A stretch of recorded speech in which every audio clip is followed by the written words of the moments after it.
Coucou toi, j'espère que ça va bien. Moi je vais bien par la grâce de Dieu. Je suis contente de vous retrouver pour un nouvel épisode aujourd'hui. Donc aujourd'hui je vais vous parler de la cordectomie de mon mari qui s'est passée en février 2024. Ouais. Puis on a pris l'avion aussi. Ça aussi je vais vous en parler dans cet épisode. Euh, Fait que dans le fond, je vais vous expliquer un peu c'est quoi la cordectomie. C'est vraiment une petite chirurgie comme d'un jour. Ils vont rentrer tout ce qui est, mettons, le laser là, par la bouche. Donc, il n'y a pas d'autre ouverture. Ils n'ont pas besoin d'ouvrir la gorge ou quoi que ce soit. Donc, tous les instruments vont passer par la bouche. Puis, la chirurgienne ou le chirurgien va vraiment venir couper une demi-lune au niveau de la corde vocale. Fait que ça va faire en sorte que la respiration va mieux passer par les cordes vocales, comme quand on respire, les cordes vocales bougent normalement. Et lui, mon mari, si vous avez écouté les autres épisodes d'avant, là, il est rendu avec une trachéo, ses cordes vocales sont paralysées. Fait que là, on a eu recours à la cordectomie pour éventuellement retirer la trachéotomie. Voyons, il y a trop de omis puis il y a trop de noms compliqués à prononcer. Fait que dans le fond, nous, c'est ma mère qui nous en avait parlé de cette association. C'est Hope, vol d'espoir, je vais le dire en français, là. Puis pourquoi là, je change d'un sujet à l'autre, c'est juste que je voulais vous expliquer brièvement c'était quoi la cordectomie. Et là, on va passer au sujet là, aujourd'hui. Le vif du sujet. Bon, j'ai de la misère, voyons, je cherche mes mots. Fait que dans le fond, c'est ça, on a fait appel à l'association là, Vol d'Espoir, vu que nous, c'est sûr que mon mari a été comme en arrêt plusieurs mois quand que ses cordes vocales ont paralysé, donc c'est sûr, les sous, on avait un petit peu moins.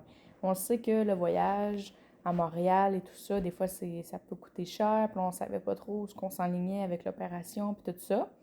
Fait qu'on a fait appel à l'association qu'on a pu avoir des billets d'avion gratuits parce que mon mari, vu que c'est dû à un cancer et tout ça, fait qu'on a pu prendre l'avion. Et ça, on n'a pas besoin de passeport. Ben oui.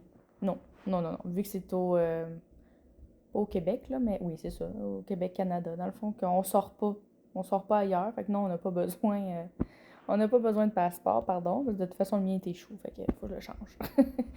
Fait que dans le fond, c'est ça. Puis, moi, ça faisait 12 ans que j'avais pas pris l'avion, OK? Vraiment, ça faisait vraiment longtemps. Fait que mon passeport, ben, il était chou depuis 12 ans. Il est vraiment dû. Fait que dans le fond, on a pris nos billets, tout ça, on avait le rendez-vous. C'est sûr, ça me stressait aussi l'opération. C'était encore quelque chose de nouveau, encore une autre affaire. J'avais hâte que tout soit terminé, qu'on puisse retirer la trachéo rapidement, puis tout ça, que mon mari retrouve sa respiration normale plus vite que ça.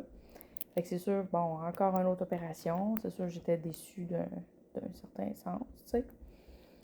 Fait que là, on s'en va pour prendre l'avion. Oh boy. Ça aussi, ça a été un combat, prendre l'avion. Comme je vous disais, ça faisait 12 ans que j'avais pas pris l'avion. Donc, clairement, j'ai été énormément stressée, nerveuse. J'avais la boule au ventre, j'avais mal au cœur et je filais vraiment pas bien. Un gros stress, là. Je pense que j'avais pris un adaptif de doTERRA. J'ai pris beaucoup avec mon mari aussi. Vraiment, là, j'étais vraiment anxieuse, tu sais, parce que j'avoue, j'ai écouté beaucoup de films un peu trop concernant les crashs d'avion. Des choses comme ça, tu sais, des affaires que faut pas écouter dans la vie, mais que c'est ça. Hein? Des fois, ça arrive dans les films, puis on n'est pas toujours au courant que c'est un crash d'avion qu'il y a au travers. Donc, c'est sûr que j'étais vraiment, vraiment anxieuse de tout ça, de monter dans l'avion. Fait que ça n'a pas été évident au départ. On dirait que j'hésitais, j'étais là, j'y vas-tu pas, tu sais. C'était comme, mais non, je peux pas ne pas y aller, voyons donc, c'est ça avec mon mari, puis il va y avoir une opération, faut que je sois présente. Fait que, tu sais, j'ai parlé beaucoup avec mon mari, je faisais de la respiration. Fait que là, quand c'était le moment d'embarquer dans l'avion, j'étais un petit peu plus détendue qu'au départ. Au départ, c'est ça, avant qu'on se fasse appeler pour rentrer dans l'avion, j'étais vraiment, vraiment stressée. Puis là, à force de prier, avec l'adaptive qui me calmait, je suis montée dans l'avion avec mon mari. Puis là, on s'est assis. Je respirais encore, j'avais vraiment de la misère. Je me disais, mon dos, Seigneur, aide-moi. Puis, tu sais, pourtant, le vol, c'est pas énormément long, là. C'est jusqu'à Montréal, là. Fait que, tu sais, c'était pas un gros vol d'avion de 12 heures, là. C'était comme 1 heure et demie. Mais quand même, pour moi, c'était vraiment gros. Fait que là, durant le trajet, j'avais mis un écouteur. Je parlais un petit peu avec mon mari. Je lui tenais la main. Après ça, il est venu nous porter des petits bretzels avec un petit 7-Up. Fait que ça fait du bien. Ça m'a aidé à comme digérer comme il faut.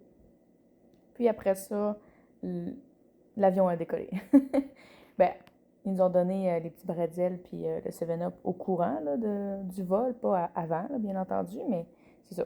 Après ça, le vol, on a commencé à voler dans les airs. Fait que là, après ça, on dirait que la pression, elle a quand même relâché une fois que j'étais dans les airs.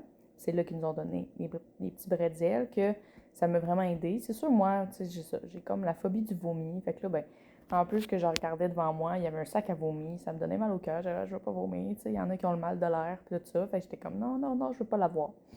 Fait que finalement, ça s'est quand même bien passé généralement. Le Seigneur m'a vraiment aidé beaucoup, beaucoup, beaucoup. Parce que pour vrai, je pense que j'aurais annulé. J'aurais dit, vas-y à quelqu'un d'autre. Appelle ta mère, fais quelque chose. Mais j'aurais peut-être même annulé. Tellement qu'avant, j'aurais vraiment pas été capable. Là. Vraiment, mon anxiété aurait pris le dessus. Mais là, j'ai refusé. Dans le nom de Jésus. Fait qu'après ça, on s'est rendu là-bas. On est allé à l'hôtel, tout ça. L'opération était le lendemain, si je me trompe pas. Fait que là, après ça, on a bien dormi, on a soupé. J'avais pas mangé beaucoup avant d'aller dans l'avion non plus. En finissant, ben, en atterrissant, tout ça, on n'avait pas mangé tout de suite. On a attendu un petit peu, le temps que mon estomac, tu sais, revienne un petit peu à la normale. Revienne correct, puis que, tu sais, tout, tu sais, la pression redescende encore plus. Fait que là, après ça, on a bien dormi. Après ça, c'était l'opération le lendemain. Fait que là, on s'est rendu sur place. Tu sais, c'est une opération d'une journée. Fait que, tu sais, c'est quand même bien. C'est pas très long. Mais vu que lui, il a une trachéo, il a fallu quand même qu'il garde. Il me semble qu'ils l'ont gardé la nuit. Ou on a pu aller à l'hôtel, mais il fallait pas partir tout de suite là, de là-bas. Il fallait quand même rester une nuit par protection, on peut dire. Là. Par prévention, pardon, pas par protection, par prévention. Puis, c'est ça. Là, il est allé en salle d'opératoire. Moi, j'attendais dans une petite pièce. Puis, pour vrai, je veux vraiment pas me mélanger. On dirait que j'ai comme un petit blanc de mémoire. Mais il me semble vraiment, c'est à ce moment-là, dans la pièce, qu'il y a des écrans qui marquent. Mettons, moi, j'avais le numéro que mon mari y avait. Puis, on voyait les numéros de tout le monde. Puis, on voyait, mettons, en rouge quand c'était en arrêt ou urgence, en vert quand l'opération commençait, etc., etc. Fait que là, moi, j'étais assise dans la salle avec d'autres personnes. Fait que moi, je regardais l'écran. Je pense qu'il y avait comme du retard de une demi-heure à 1 heure. Et puis là, je commençais un petit peu à être nerveuse. J'étais là, mon dos, c'est bien long avant qu'il me passe. J'étais comme, c'est bien long, tu sais. Je regardais l'écran. Je disais, pourquoi il n'a pas passé encore? Finalement, ils m'ont expliqué que c'est ça, ils ont eu vraiment beaucoup de retard. En tout cas, si je me trompe pas, c'est vraiment cette opération-là. Parce que sinon, il me semble, à la trachéo, c'était pas comme ça, là. C'était à Val d'Or, puis tout ça. Moi, j'attendais juste derrière la porte. Puis à Rouen, quand ils ont retiré le cancer, j'attendais en haut, proche de la chambre. Fait que c'est vraiment la cordectomie qui avait les numéros. Ça, j'ai trouvé ça le fun, par exemple. C'est à Rosemont, hôpital de Rosemont, qui a eu son opération. Fait que ça, je trouvais ça vraiment bien. Je me disais, waouh, c'est donc une belle invention, tu sais, avec les numéros, puis tout ça. Puis j'étais comme, ça devrait être dans tous les hôpitaux comme ça. Fait que quand que j'ai vu son numéro en vert, ah, j'ai respiré comme il faut, puis là, je me suis sentie bien. J'étais là, OK, c'est bon, là, il se fait opérer, ça va bien aller. Puis je continue de prier. Fait que après ça, il est sorti d'opération, il allait bien. C'est sûr qu'il était fatigué, on était dans la chambre, fait qu'il a dormi pas mal.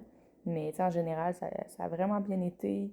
Fait que, tu sais, pour vrai, ça a quand même généralement bien été, pour de vrai. Fait que c'est ça. Puis là, il me semble qu'ils l'ont gardé une nuit. Je veux pas me tromper, mais il me semble qu'ils l'ont gardé une nuit, sinon c'est pas grave, là. Écoute, soit qu'ils l'ont gardé une nuit ou soit qu'on est allé à l'hôtel, là. Puis c'est ça, comme je disais, par prévention, il fallait qu'il reste proche de l'hôpital, tu sais, vu que oui, c'est une opération d'une journée, mais avec la trachéo, vu que son état est différent, que c'est pas comme tout le monde, etc., etc. Tu sais, mon mari est très spécial là-dessus depuis un an, 2 ans même. Fait que c'est ça. Puis ça l'avait beaucoup aidé par rapport à la corde vocale. Il y avait vraiment un petit trou qu'elle avait fait. C'est sûr qu'il a dû prendre des pompes parce qu'à un moment donné, il y a 1 mois plus tard, il a fallu qu'on retourne pour un suivi. Puis malheureusement, il y avait eu une petite couche blanche qui s'avait formée au niveau de sa corde vocale. Donc, malheureusement, ça n'avait comme pas bien fonctionné parce qu'il avait trop bien guéri. En même temps, c'est un très bon signe, c'est que son corps a bien guéri généralement. Son corps est en forme, donc il est jeune aussi, c'est normal.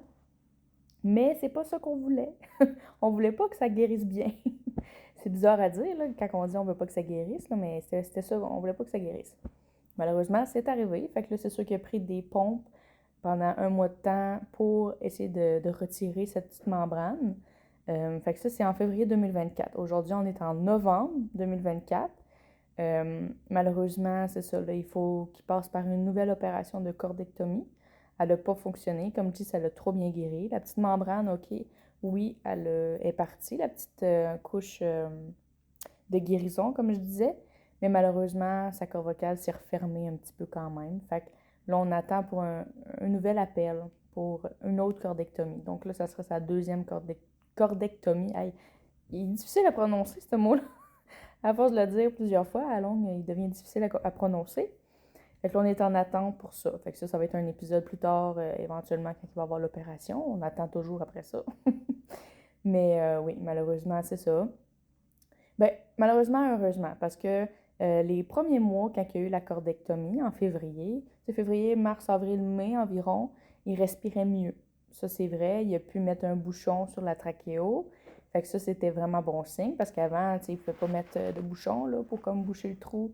Mais c'est sûr, la nuit, il n'était encore pas capable là, de dormir avec un bouchon. Il avait essayé, puis il a suffoqué durant la nuit. C'était non, non, non. Aussitôt qu'il était en position couchée, il respire pas super bien, fait qu'il faut qu'il enlève son bouchon. Mais sinon, en général, il est capable de travailler. Tu sais, il respire. Là, depuis un temps, il respire un petit peu moins bien. Mais c'est ça, on est allé se faire. Ben, il est allé, pas moi, je me suis pas fait vérifier la gorge, lui. Parce que là, on est en novembre, fait que là, peut-être 3-4 mois environ, même 2 mois, il est allé se refaire vérifier la gorge, puis c'est ça, son trou, il s'est refermé pas mal. Donc là, il a recommencé à avoir un peu de misère à respirer. Amène au moins déjà une trachéotomie. Hein. Fait que au moins, il peut respirer par le trou, il enlève le bouchon, puis il peut bien respirer, mais c'est handicapant le fait de monter les marches d'escalier quand même, qui, tu sais, tout de suite, il faut qu'il enlève son bouchon, puis une bouffée d'air, puis tout ça. Tu sais, c'est sûr, c'est encombrant, c'est pas le fun, puis on a vécu notre premier été avec la trachéotomie de son côté. Donc cet été, c'est sûr qu'en 2024, il n'a pas pu aller vraiment dans l'eau intensément. Il fallait toujours qu'il fasse attention. Il ne peut pas aller en dessous de l'eau, la tête. Sinon, ben, il se noie. C'est comme un trou qui va direct au poumon. Fait que c'est des choses comme ça que... C'est de l'adaptation, depuis la trachéo, c'est de l'adaptation. Depuis les opérations, puis tout ça. Fait que je vais vous tenir au courant pour les prochains épisodes, peut-être un petit peu plus tard, parce que là, j'ai d'autres choses à vous jaser dans le prochain épisode. Parce qu'avec tout ça, avec la cordectomie, avec ma mère, avec mon mari, ben c'est sûr qu'il a suscité dans ma vie un temps de repos. Donc ça, je vais vous le partager dans le prochain épisode. J'ai dû faire un arrêt de travail.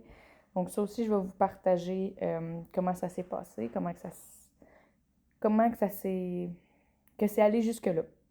À un moment donné, j'ai la force du Seigneur, oui, mais je reste dans un corps humain. Que le corps humain dit stop. Fait que ça, je vais tout vous l'expliquer dans le prochain épisode parce qu'il y a des choses qui se sont passées pendant mon arrêt que je pensais pas que ça m'arriverait un jour, puis on n'a toujours pas compris c'est quoi. Fait qu'en tout cas, je vais pas trop vous en dire. Là. Je veux que vous écoutez le prochain épisode. Fait que, en tout cas, fait que c'était ça la cordectomie. Comme je dis, c'était pas la grosse affaire, mais encore une fois, le Seigneur, il a fait grâce pour le voyagement en avion aussi. Comme je disais, ça, c'était... J'avais vraiment peur, là, puis le Seigneur m'a vraiment beaucoup aidé. Puis comme je dis avant, j'aurais même pas... J'aurais juste annulé à la dernière minute, puis j'y aurais juste pas été, là, ben franchement. J'aurais fait peut-être une crise de panique, puis, tu sais, manquer d'air, puis tout ça, là. Vraiment, j'étais comme ça avant. Gloire à Dieu, c'est pas arrivé. Merci pour la trachéo, Seigneur aussi, que ça a bien été. Tu sais, il n'y a pas eu de complications, mais c'est ça. On est en attente pour une deuxième trachéo. Elle a nous expliqué habituellement, généralement, dans les cas, la trachéo, pas la trachéo, mais la cordectomie, quand on la fait à la deuxième fois, c'est censé fonctionner. Fait qu'on va continuer, nous, à prier encore, puis si vous pouvez aussi prier pour nous, que la trachéo puisse être enfin retirée. Ça va faire déjà 1 an et demi que mon mari la porte. Donc, vraiment, qu'ils puissent la retirer complètement. Ça va faire vraiment un bien fou.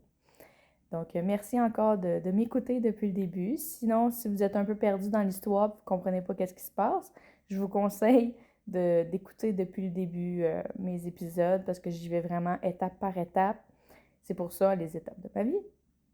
C'est pour ça que j'ai nommé le podcast ainsi. Donc, il faut vraiment commencer du début pour bien comprendre où est-ce qu'on est rendu dans le laps de temps. Donc, je commence vraiment de ma jeunesse, de mon enfance même, à aller jusqu'à aujourd'hui. Mais encore là, on finit bientôt l'année 2024. Et là, cet épisode est en début 2024. Donc, vous comprenez, c'est comme tout le temps décalé un peu, c'est normal. Fait que c'est ça. Fait que j'essaie de faire des épisodes aux 2 semaines. Parfois, ça arrive que c'est un épisode par mois. J'essaie de faire attention là-dessus, mais des fois, c'est ça, il se passe encore des choses hein, de mon côté. Des futurs épisodes. Fait que c'est ça. Fait que je te souhaite une belle journée, un bon matin, une belle nuit, peu importe c'est quand tu écoutes cet épisode. Bisous!